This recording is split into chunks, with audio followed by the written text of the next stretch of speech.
All of you need a reason to get out of bed in the morning, especially on a rough morning, when things aren't going so well in your life. And there will be plenty of times when things aren't going so well in your life. And you still need a reason to get up and get moving and get out there. And if you have adopted the responsibility at an individual level to make things better, given how bad they are, if you've adopted the responsibility to make things better, then you have a reason to get up.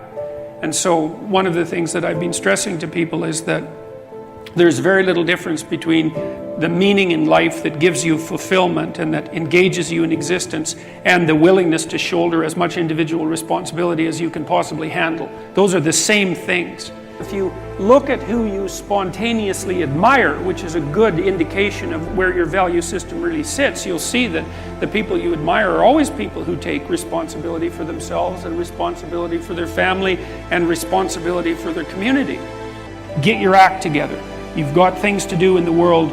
The absence of your full being in the world leaves a hole that is filled by terrible things. At minimum, you have an ethical responsibility to ensure that the world doesn't devolve into something approximating hell. And at maximum, you have the responsibility, again, and it's a heavy ethical responsibility, to do everything that's in your power to make things as good as you can possibly make them, in this sophisticated manner that takes you and your family and your community into account. And it's on you, right? And that's meaning.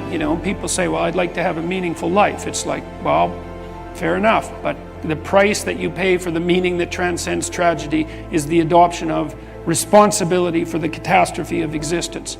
But that ennobles you, right? It makes you into someone strong and someone competent and someone who's worthwhile and who lives in a manner that justifies their own suffering.